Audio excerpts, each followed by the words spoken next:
Shout out, oh. Ayan, nangangasim ng itong ni Mami Chata. Kapipila, guys. Ayan.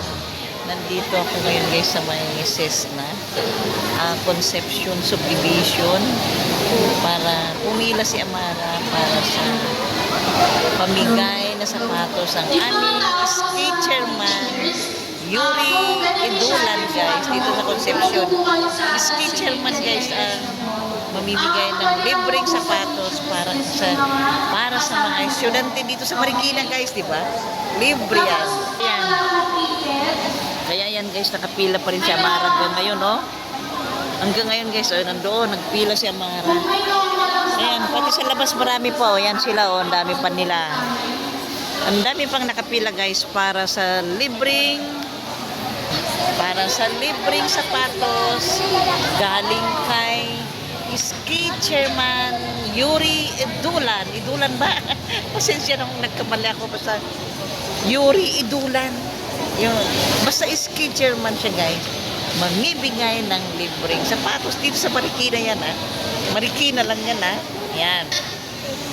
Ayun, guys, oh, ganyan kadami ng mga estudyante, guys, na mamibigyan dito sa Marikina, oh. Diyos ko, marami yatang ipapamigay, guys, ng mga sapatos, oh. Diyan yung mga inahin, mga parents, guys, mga nanay, sinamahan ang kanilang mga anak, kagaya ni Mami Cha, sinamahan ko si Amara, guys, para makuha namin yung libreng sapatos at napakagandang sapatos. Matibay, guys, pang school. Ayan, makikita nyo mamaya. Ayan, guys, ang dami. Yan, oh. Kasi ang ginagawa nila, guys, magpa-attendance muna bago makuha yung stub. Attendance mo muna bago makuha yung stub. Ayan.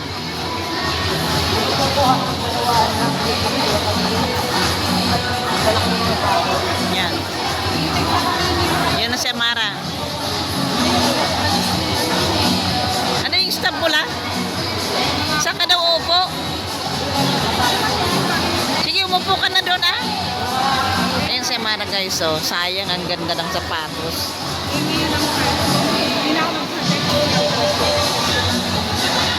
Yan, guys, oh. Dami pang pila, oh.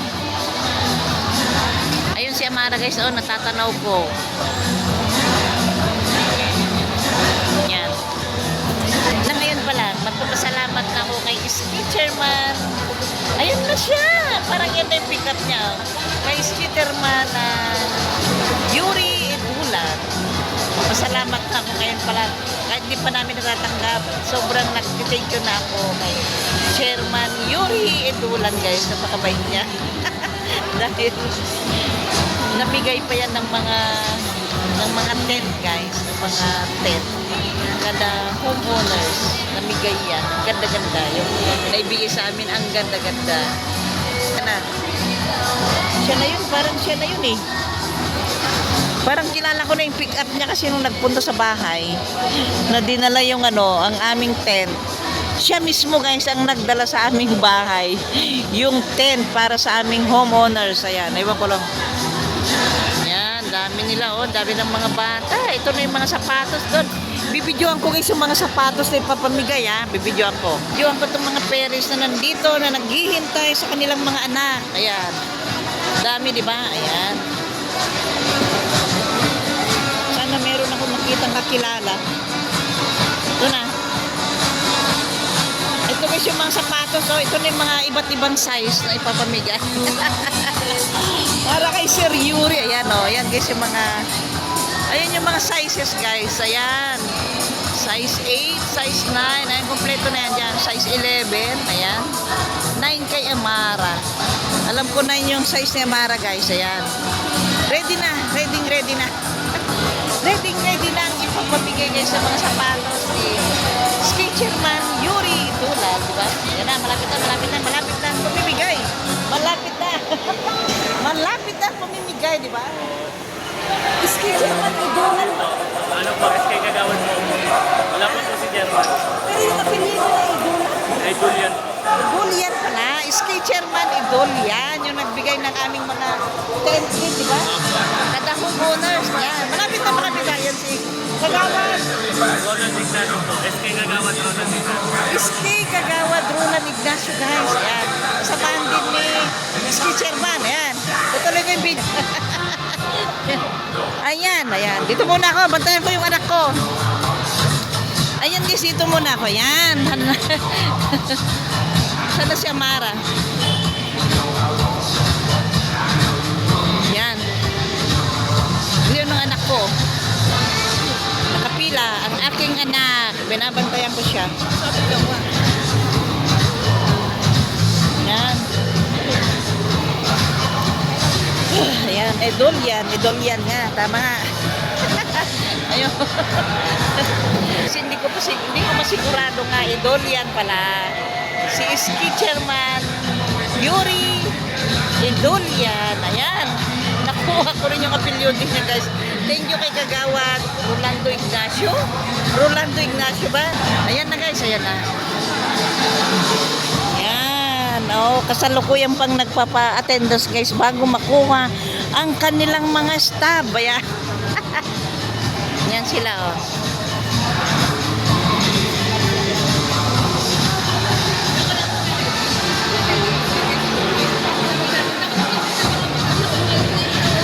Dami guys ng mga kabataan dito sa Marikina. Ayan guys.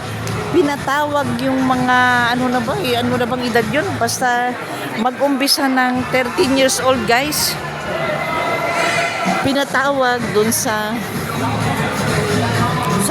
opisina ni Ski Chairman Yuri Idulan para sukatan ng kanilang mga paa. Ayan, para eksakto ang ipapamigay nilang mga sapatos. Ayan, abangan natin guys ang pagdating ni Ski Chairman Yuri Idulan. Abangan. Ayan guys, malapit na nandito na ang aming punong barangay na si Cap Jerry Santo Domingo. Malapit na guys, susunod na rin siguro si Ski Chairman Yuri Idulan. Ayan na, mag-umpisa na program. Ayan na.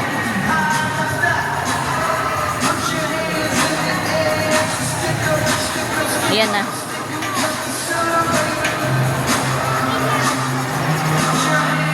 Ayan, papapicture yung mga nagpapapicture sila.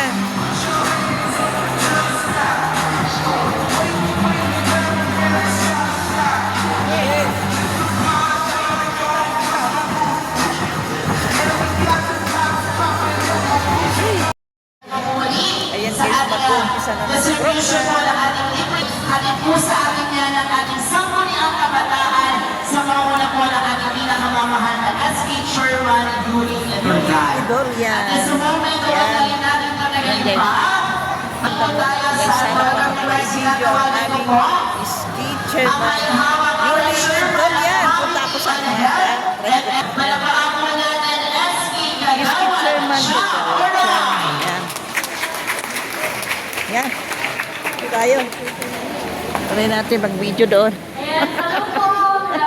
Hello, madam. Ganda. Ayan guys, mag-umpisa na.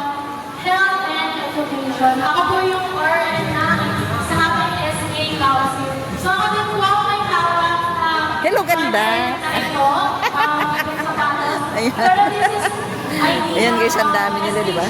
Oh, dalawa na yung kakilala ko doon, di ba? Ito pa, oh. Ito na guys, yung mga ipapamigay ng sapatos. Eh. Ang dami, di ba? Dami.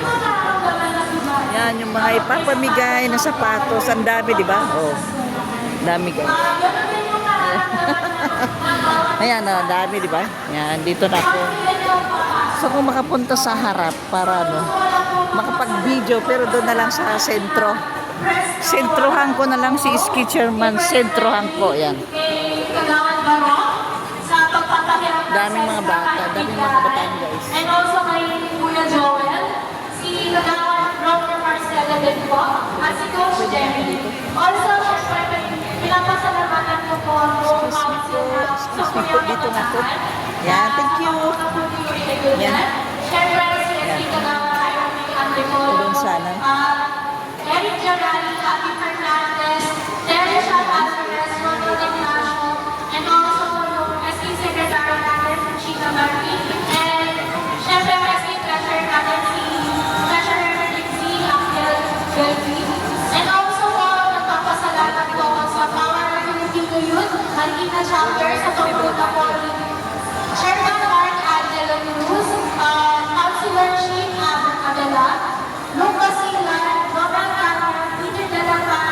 dami pa rin mga nakapila.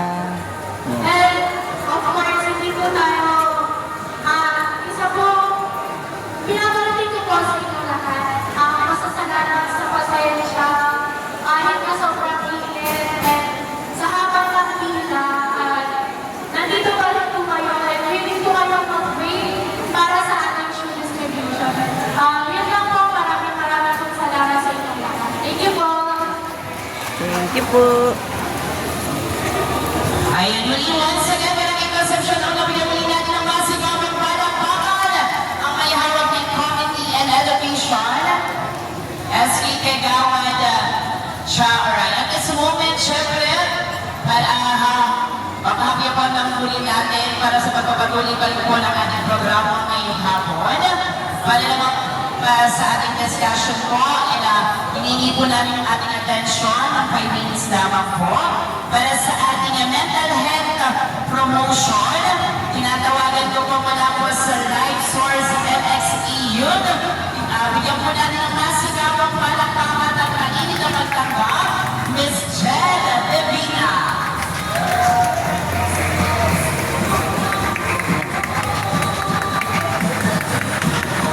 Hi, hello everyone. Ang dami palang kabataan ngayon. Ang Musatang Knowledge, our SK officer, SK Chairman, maraming salamat po sa pagkakataon to share yung burden namin to our youth. So we believe, I am Ate Jed, and I am from Life Source NXA. We are an advocacy for the youth to support them because we believe that the youth can lead, can build, and to be sent sa kanya-kanya community natin. And we are promoting to you guys this coming June 12 to 13. Yan po ay 1.5 day. It will be a mental health workshop seminar. Ito po ay hindi lang basta seminar, kundi workshop siya. Alam niyo ba, nasa limang katabi niyo dyan, isa dyan ang maaaring dumaranas ng matinding kalungkutan or maybe umaabot sa depression. And it's hard sa ating mga kabataan to face it. So we need more youth to step up. We need more youth to stand up and lead the generation. We believe all of you here are leaders. Hindi lang mga SK na nandito, but you guys are leaders. And we want to help you. We want to support you to really stand in this crisis na nangyayari sa bansa natin. Last time I have a talk, meron 12 years old sa La Union. Imagine 12 years old killed himself. That is a silent battle na pinagdadaanan niya. And ayaw natin yun mangyari dito sa Concepcion 1. Ayaw natin yun mangyari dito sa Marikina. Or maybe, maaaring may mga nangyari. And gusto natin bold na maging bold tayo sa pagharap sa ganitong crisis. And we want you guys to be with us. We only have 50 slots. Again, this is free. Free siya. Magkataon kayo ay baka ating scam yan. Kasi free. Again, this is free. Kasi po, meron kami partners na youth advocates from different places na nag-sponsor po. 500 to 300 each para sa 50 slots na yon. And that would be a 1 day and a half day. Half day is graduation na po. That would be Friday and Saturday. June 12, araw ng halayaan kagitin niya.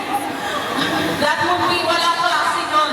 So kung sino po sa inyo gusto at meron ka heart para sa advocacy ito, kailangan po kayo ng kabataan ngayon. Kailangan po nakatulong ng mga leaders natin dito sa Barangay Concepcion 1. And we hope 1, 5, 10, o kung gusto nyo 50 na nandito ay sumali po dito sa advocacy namin. So this will be again June Together 2026, a 2-day youth workshop. Ito po ay we have free meals.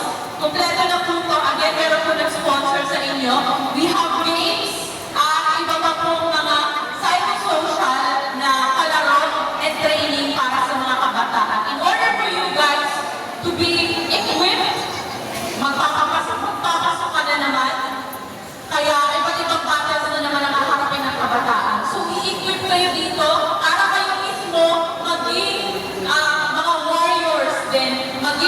leaders din ng inyong pamilya, ng inyong mga kaibigan, ng inyong community. And we will also have here a first aid, PFA, psychological first aid training para sa inyong kabataan. This would really help the youth and the leaders that you have here. Kailangan po, if you want to take one of this slot, please, doon lang po ako sa gilid, mag-iintay po ako doon. And the first 5, we will give a small token for them. And you can register po to secure your slot. Again, maraming salamat po. God bless po. God bless po. Yan. Ayan, maliwanag talaga yung konsepsyon ng masigabong palakpakan mula pa sa ating Life Source NXE Youth para sa ating mental health promotion, Miss Jen Divina. Maraming pong salamat. Ayan po sa mga interesado po, later after po ng ating distribution, para sa registration is all equipped po. Talagang mahalaga po ang ating mental health pagdating po sa ating mga kabataan ng ating mga estudyante. Punta lang po kayo doon sa gilid. Ayan, okay pa po ba tayo? Happy? Hooray! Okay po, tulog na po yung iba po. Inaantok na muli po. Happy? Hooray! Ayan, at syempre para sa magpapatuloy ng ating programa, maraming konsepsyon po na bigyan natin ng masigabong palakpakan para bumate. Isa rin po nga kabataan at isang leader po ng Barangay Concepcion 1.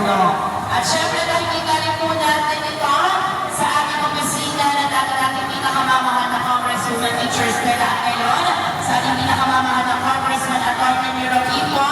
Siya rin po ang kumawak sa ating CHED Scholar and also magaling din sa TESDA and FEU Scholar. Huwag na natin patagalin pa.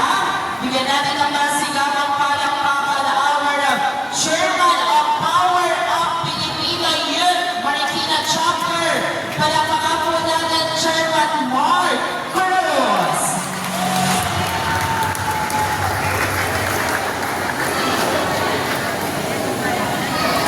Ayan, magandang tanghali po sa inyo lahat, magandang hapon po. Salamat po sa pagkantay at sa pagsuporta po sa aming programa. Sa pumuna po, siyempre, ng ating chairman, ang Sangguniang Kabataan Concepcion 1, Chairman Yuri Edulgan.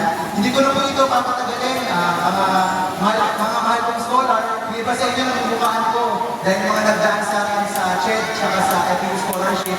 Masaya po ako na suportahan natin itong mga inisyatibo dahil edukasyon po ang mahalaga para umulit po itong bayan dahil po sa bumubulong sitwasyon ng ating bansa. Sa mga mamis ko, lolo, daddy na nandito po ngayon, maraming Yan si Giselle kanina. Hanapin mo, ha? sa ating mga anak. Ipagpatuloy na po ninyo yan dahil malayo po ang mararating na itong mga anak. Ayan, kais ko lang din po ipakilala ang ilan po sa mga kasama ko sa organisasyon. Unangin na po natin ang SK Kagawad po ngayon at Internal Vice Chairman po ng Power of Filipino Youth, si Kagawad Ignacio. Serish Alvarez. Ay, saka si Ronald. Kaya po, pakilala ko rin po ang mga sumalubong po sa inyo kanina sa registration group. Unahin ko na po ang Councilor on Economic Empowerment, si Councilor Sheikh Abella, ayan po. Si Councilor Joel Kanya, andyan din po. Si Councilor Peter De La Paz, at yung nag-player po kanina si Councilor Pedro Ignacio. At syempre, ang head din po ng project na ito, National Distribution, at SK Kagawad din po ang ating External Vice Chairman na si Sharin Oray. Ayan po. Ayun lamang po, at bumutakan po ninyo yung mga papel po, at ang papel po kasi ibinibigay namin ngayong araw. Yung isa po ay staff, yung isa naman po ay mensahe ng ating mahal na SK Chairman at Chairman Yuri. At yung isa po ay certification po o taking po para po sa mga susunod na programa, kayo rin po yung mga magiging beneficiary namin. Ayun lang po at maraming salamat po.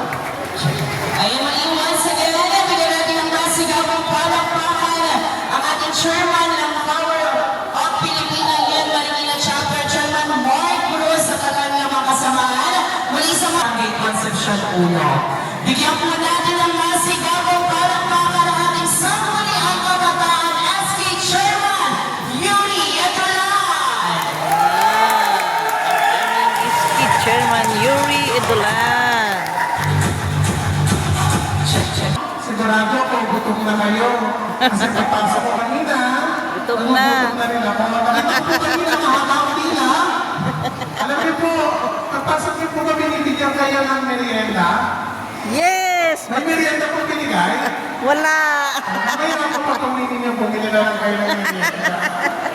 Alam niyo po, nakakatuwa. Dahil alam niyo, pangatlong taon na po namin ginagawa ang libreng sapatos na ito. Pangatlong taon na pala. Kung mapapansin niyo po, sa buong Marikina, tayo lang ang gumagawa nito sa buong Marikina na SK. Dahil alam niyo dati, sa LGU, dapat sinasama na nila yung libreng sapatos ng mga estudyante. Yung maraming naman taon po, kung maalala niyo yung tumakbo kong konsihal.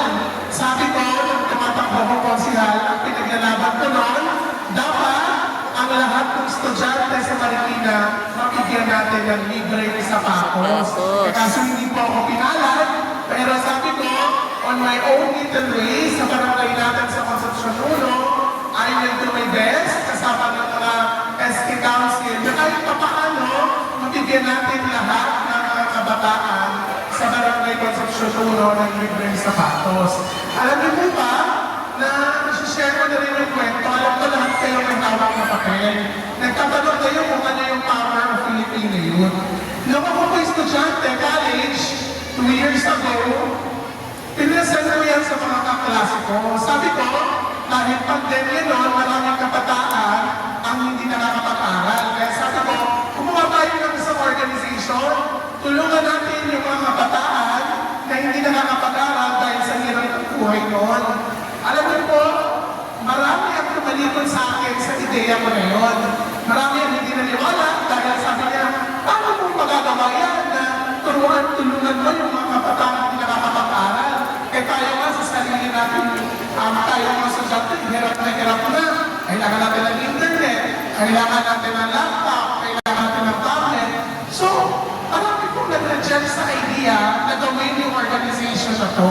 Pero alam niyo po, hindi tayo na nakinig sa mga ganong negative thoughts, no?